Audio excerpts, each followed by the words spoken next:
Bismillahirrahmanirrahim.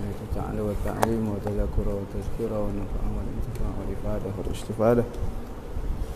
Wal hasa ala tamasuki bi kitabillah wa sunnati rasulih wa du'a ila al-huda wa dalalata 'ala al-khair. Ibtigha'a wajhillah wa qurbihi wa sawabihi subhanahu wa ta'ala. Allahumma inni as'aluka ilman ladunni wa mashraba safihani ya wahhabu ya ghani. Qala al-muallif rahimahullahu ta'ala wa nafa'ana bih wa bi'ulumihi fi darain amin. Rabbi yassir wa la tu'assir wa tamim bil khair wa la hawla wa la quwwata illa billahil alim. Amma ba'du. Assalamualaikum warahmatullahi wabarakatuh. Berkata Tuan Guru Abdul Aziz bin Ismail Al-Fatani di dalam kitab dia Risalah Misbahil Munir fi Ma'rifatillahil Qadir, sehinggalah perkataan dia kat mana?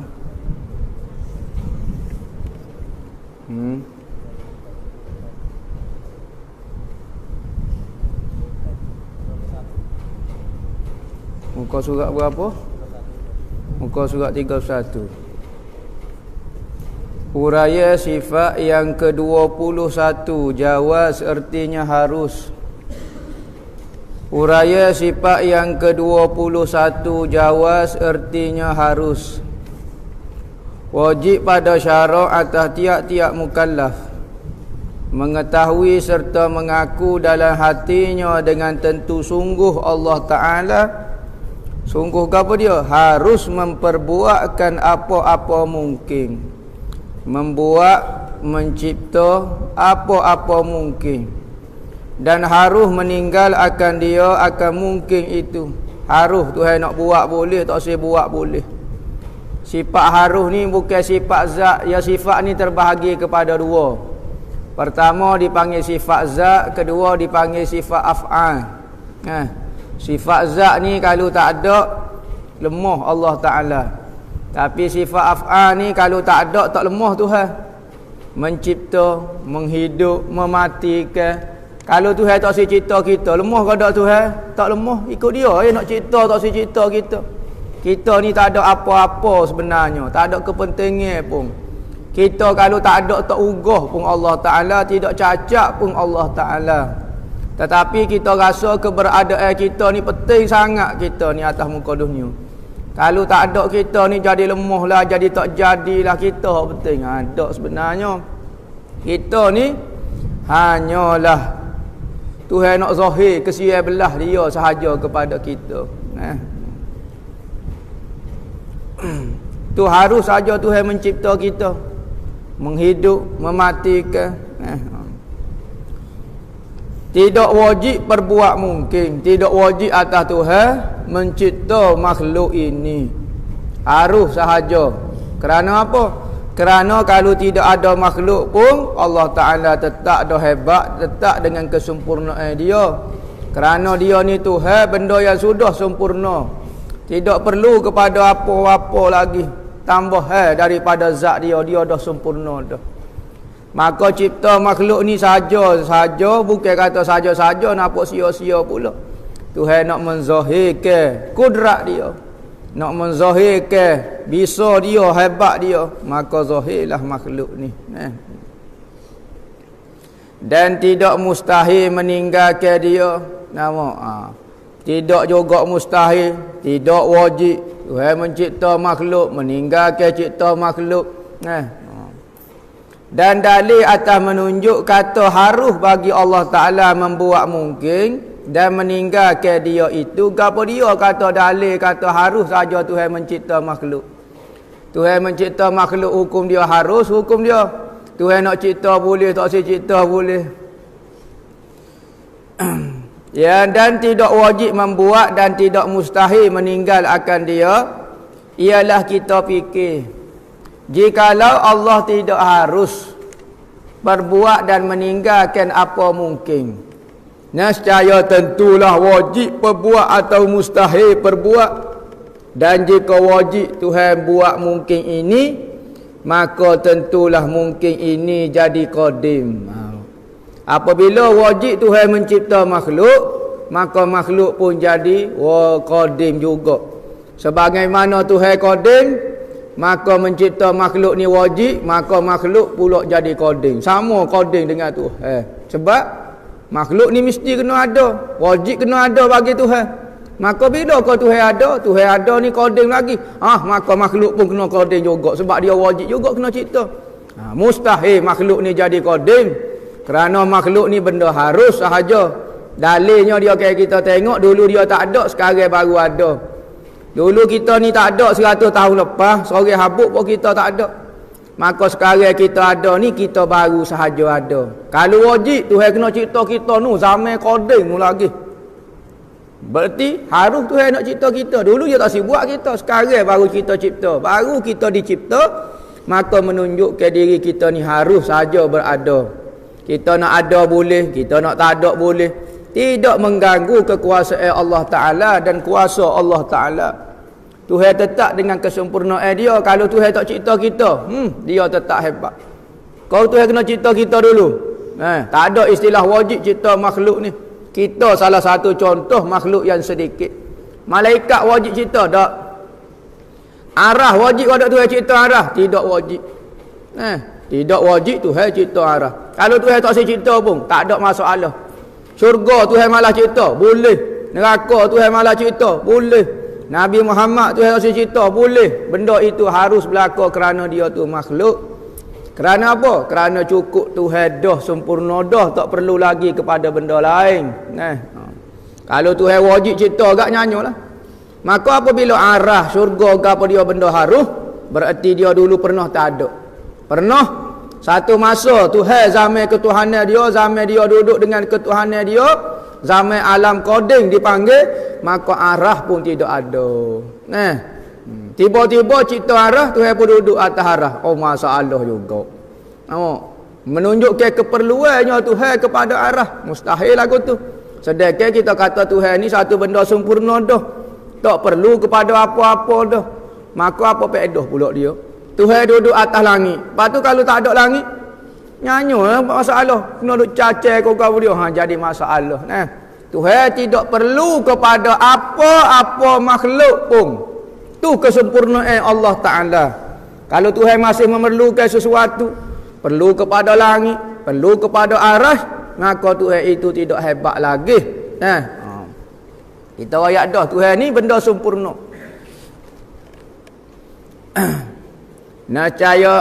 Kerana tiap-tiap yang wajib pada akal itu tentu qadim. Kita kata wajib Tuhan cipta makhluk. Apabila wajib pada qadim juga. Kerana apa? Tak boleh berlalu satu masa dia mesti kena ada macam Allah Ta'ala. Ada semacam. Tak ada dalam diari dia, tak ada dalam kehidupan dia ni dia pernah tak ada. Ada semacam. Kerana apa? Dia wajib ada. Kita ni harus saja. Sekalipun kita ada lah ni, kita tak ada kepentingan pun. Kalau Tuhan tak cipta kita, tak ada hugah pun Allah Ta'ala, tak ada cacat pun Allah Ta'ala, tidak kurang pun Allah Ta'ala. Tuhan ni wajib kena ada. Kalau dia tak ada, sudah. Lagu mana benda lain boleh ada sedangkan dia yang menciptakan segala-galanya. Maka apabila benda wajib ada, mesti benda qadim. Hanya Tuhan saja benda qadim ni. Tak ada benda lain. Ada seorang, dia ni soho dalam YouTube, orang duk ambil cerita dia, orang duk nasihat dia. Orang tanya, arah ni qadim ke tak qadim? Saya tak tahu. Saya tak tahu arah ni qadim ke tidak qadim. Apa dia kata tu? Kalau dia nak kata arah ni baru, dia kata Tuhan duduk atas arah. Dia kata Tuhan duduk atas arah. Lepas tu kalau arah ni baru, berarti Tuhan duduk mana sebelum tu? Jadi masalah. Dia nak jawab jadi masalah. Akhir sekali dia nak kata, saya tak tahu. Saya nak kata qadim, tak boleh. Berapa banyak qadimnya? Allah Ta'ala lagi, arah lagi. Arah ni qadim, bukan makhluk lah. Terlepas daripada kuasa Tuhan pula. Dia jadi pening. Akhir sekali, pegangnya silap dia, termakan diri dia sendiri. Orang tanya, jawapan dia, saya tidak tahu arah ni qadim ke tak qadim. Saya tak tahu. Tak boleh nak jawab. Apa penting Ar-Rahmanu ala arsy istawa. Tak ada apalah. Ajaran ni diisytihar sesak oleh ulama. Diisytiharkan sesak oleh ulama. Tak ada ulama pergi lagu tu. Orang kampung, orang tak tahu, orang tak mengaji, tak sudah buat hujah lah. Tak ada ulama pergi lagu tu. Orang pergi diisytiharkan sesak oleh ulama. Keluar daripada ahlu sunnah wal jamaah. Kerana tiap-tiap yang wajib pada akal itu tentu qadim, Tuhan lah. Dan iaitu mustahil. Makhluk ni jadi qadim. Makhluk ni jadi qadim ni benda mustahil. Berapanya hak benda qadimnya Tuhan lagi qadim, tu makhluk lagi qadim. Sudah. Bapa tak boleh kau makhluk nak jadi qadim. Salah kau makhluk nak jadi qadim. Salah. Bapa salah kerana makhluk apabila qadim benda tidak dicipta. Apabila benda dicipta bererti ada benda terlepas daripada kuasa Tuhan. Sebesar-besar rah tu tak boleh terlepas daripada kuasa Tuhan. Mustahil. Apabila kita nak kata Allah sebagai Tuhan, mesti semua benda makhluk ciptaan dia. Arah kau debu pun tak boleh terlepas daripada kuasa Tuhan. Tiba-tiba sebesar-besar rah bukan makhluk Tuhan. Allah lemah benar kata Tuhan ni. Mustahil Kerana mungkin ini baru ada dengan pandangan dua mata kita. Kerana makhluk ni baru saja kita tengok. Ni masjid ni baru 4 tahun. Ni tempat ni baru 3 tahun. Awak baru 16 tahun. Demo baru 40 tahun. Awak 80 tahun. Sebelum tu tak ada saya. Awak baru ada. Awak bukan koding. Saya tak koding. Nama, lepas tu mati pula kita. Ada tak ada, ada tak ada. Sebab kita ni hanya benda harus sahaja. Atas alam ni, kita ni benda harus saja. Ada kita, tak ada kita, tidak menunjukkan kelemahan Tuhan. Tak ada pun kelemahan Tuhan. Tak ugah Tuhan. Kata kalau kena ada kita baru dunia ni jadi sempurna. Tak. Kita ni benda harus sahaja. Pergi mari. Orang dulu pernah datang, orang dulu pernah ada, sekarang dia tak ada dah. Tu menunjukkan harus. Kenapa manusia boleh hancur? Kerana dia dulu pernah tiada. Memanglah asal dia ini benda tiada makhluk ni. Maka bila-bila masa saja dia boleh kembali kepada sifat asal dia tiada. Jangan dok panik lah. Bapa saya mati. Bapa saya hancur. Awak ke asal benda tak ada. Maka bila-bila masa sahaja boleh kembali kepada sifat asal tak ada. Tuhan ni benda ada. Maka macam mana dia boleh tak ada? Dia jenis ada. Spesies jenis dah ada. Kita ni asal spesies jenis tak ada. Cuma diadakan. Beza benda ada dengan benda diadakan. Beza ni. Tetapi manusia apabila dicipta dia rasa dia ada sendiri. Tak. Kenapa kita tak boleh mengaku jadi Tuhan? Saya ada. Tuhan ada. Macam mana saya tak boleh mengaku jadi Tuhan? Kerana awak bukan ada, awak diadakan. Beza. Kalau kita ada macam Tuhan, okey, tak perlu kepada pencipta, bolehlah jadi Tuhan. Tapi kita ni benda diadakan. Maujudun. Wujud, maujud.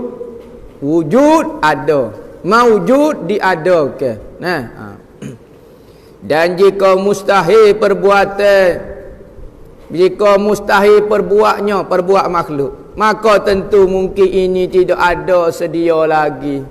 Kerana tiap-tiap yang mustahil barang yang tentu tiada. Dan iaitu mustahil kata makhluk ni tak ada. Mustahil. Mustahil sama sekali makhluk ni tak ada. Sebab kita tengok dah dengan pandangan mata kita makhluk ni ada. Tak ada orang boleh nafi kata makhluk ni ada.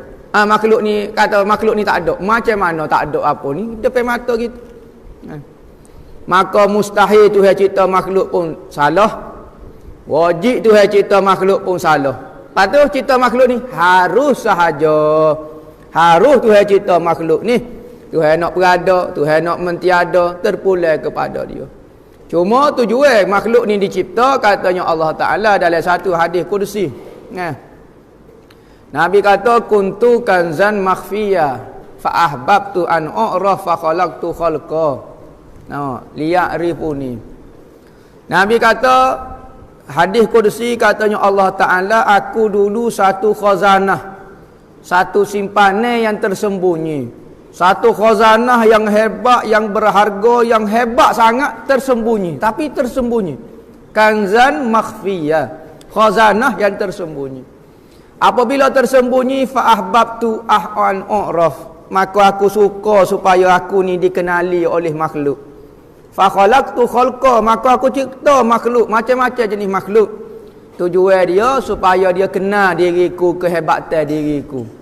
Maka kita ada di atas muka bumi ni bukan sia-sia. Bukan Allah Ta'ala saja-saja nak tunjuk kehebatan dia. Bukan saja-saja nak memperamalkan bumi ni. Tak ada matlamat kita hidup atas muka bumi ni supaya kita dapat kenal Allah Ta'ala. Seorang yang melakukan ibadat dengan tidak berkenalan dengan Allah Ta'ala, maka ibadat dia bukan ibadat sebenarnya. Tujuan kita rokok pagi-pagi, tujuan kita sujud pagi-pagi adalah nak supaya kita kenal diri kita, supaya kita kenal di Allah Subhanahu Wa Taala. Kerana ibadat dengan tidak mengenal itu, menyembah dengan tidak mengenal, menyembah benda yang tidak tahu apa-apa tak dipanggil ibadat. Sembah yang kita kenal barulah dipanggil ibadat. Kita menyembah Tuhan, Allahu Akbar. Kita rasa Tuhan ni ada. Kita tahu, kita iktikad Tuhan ni ada, Tuhan kuasa, barulah dipanggil buat ibadat. Tapi kalau kita duduk rokok, duduk semaya, tak kena apa, maka tak dipanggil ibadat pun. Nah. Jadi tujuan kita hidup atas muka bumi, masa yang Allah Ta'ala beri 60 tahun, 70 tahun, masa untuk kita berkenalan dengan Tuhan. Tuhan akan tanya soalan yang pertama di dalam kubur apabila kita habis waktu di dunia, mati saja masuk dalam kubur. Soalan pertama Tuhan tanya, ma rabbuka? Mu kenal ke tak Tuhanmu? Sudah. Kalau hidup kita tak pernah berkenalan dengan Tuhan, hidup kita tidak pernah ada masa majlis ilmu, tak pernah hadir, orang bercakap mengenai kehebatan Tuhan tak pernah dengar, bercakap mengenai kehebatan agama, kehebatan Nabi Muhammad tak pernah dengar. Macam mana kita nak jawab? Allahu Rabbi, Allah Tuhanku. Apabila Nabi Muhammad, malaikat orang masuk dalam kubur, malaikat akan buat tunjuk satu gambar. Dia mau kenal ni. Awak kenal ni siapa dia? Kita mana kenal orang tak tahu apa, akhir sekali kita jawab saya tak kenal pun dia. Ni kat malaikat katuk. Malaikat ni muka nakir, muka jo tanya, nakir jo kata. Muka tanya siapa dia Tuhanmu, siapa dia nabimu ni. Ni laki ni siapa dia ni? Kita Syama'il tak pernah mengaji, bab Nabi Muhammad tak pernah mengaji. Nak jawab lagu mana? Nak jawab lagu mana kalau kita tak pernah belajar mengenai Nabi Muhammad? Tapi kalau kita belajar mengenai Nabi Muhammad, boleh jawab. Nabi hamba ni Muhammad ni. Hamba mengaji je lah dia lelaki.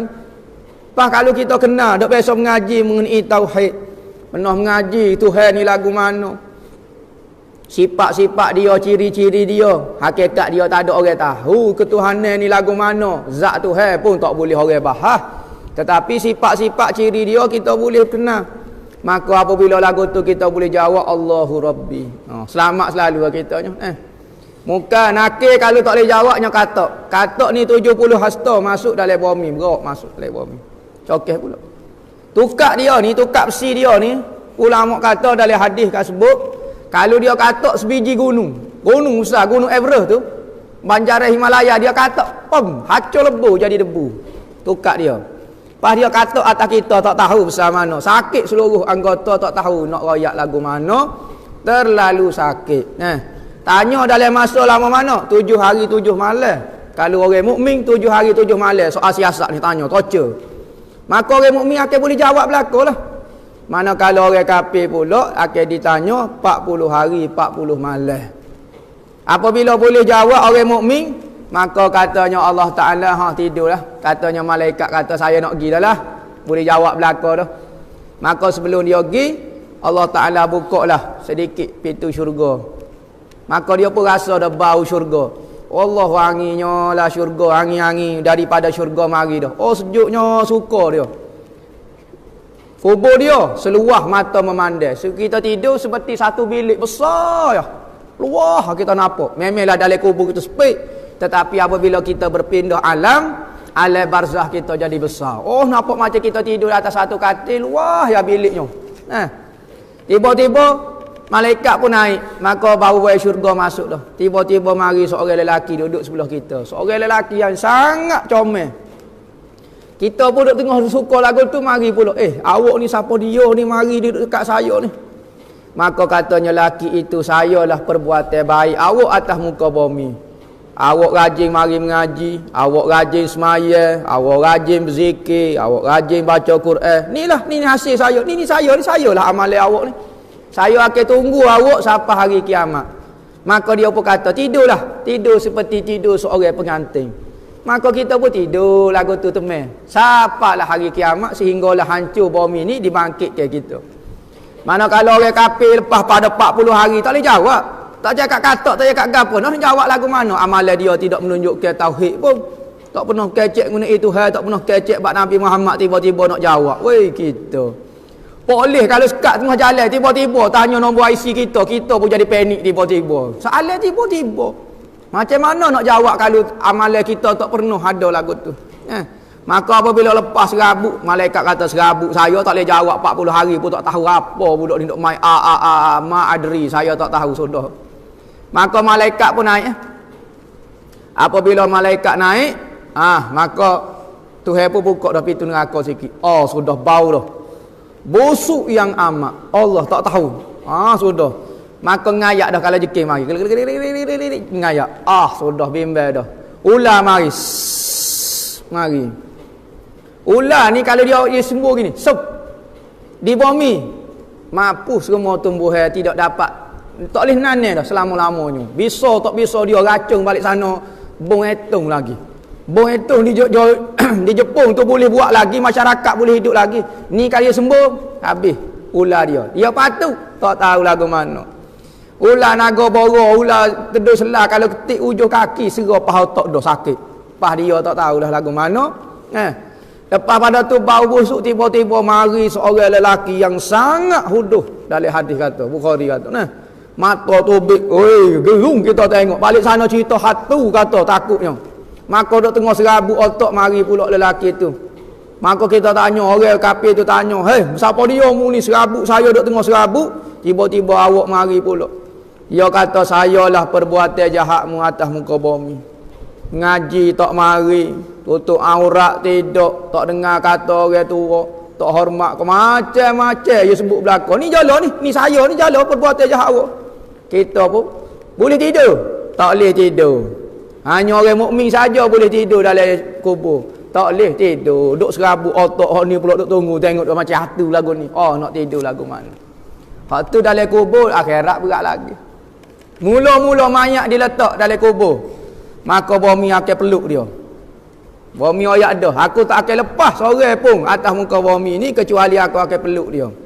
Kalau orang kafir dia akan peluk siapa selisih. Perak dia peluk sekali. Perak, tu peluk lagi. Mana kalau orang mukmin dia akan peluk seperti seorang ibu memeluk anak dia. Dia peluk tak? Dia panggil hempit teh kubur. Ni tak boleh lari orang mukmin kau siapa dia pun kena belaka. Cuma orang mukmin terasa seperti seorang ibu memeluk anak dia. Pas lagu mana kalau kita ni belajar dok fardu ain pun tidak, sembahyang ban pun tidak, tutup aurat pun tidak. Lagu mana kita nak suruh Tuhan sayang kita? Tiap-tiap hari kita buat benda yang menyebabkan Tuhan marah. Pas lagu mana Tuhan nak kesian belah kita apabila di hari akhirat kita duduk minta tolong dengan dia. Kita nak suruh Tuhan dengar kata kita, tapi kita tak pernah dengar kata Tuhan.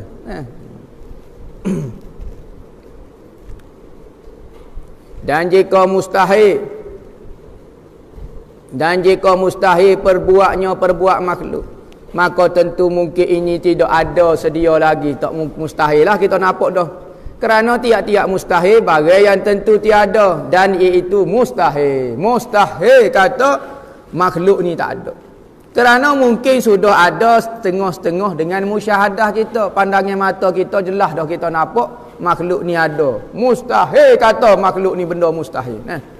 Kalau begitu, tetaplah di hati kita bahawa Allah Ta'ala itu harus saja memperbuat mungkin dan meninggalkan dia kan mungkin, yakni makhluk. Wallahu a'lam. Dengan ini selesailah huraian yang bersangkut paut dengan Allah. Kita ngaji dah dalam kalimah syahadah kita sebut dua rangkap perkataan.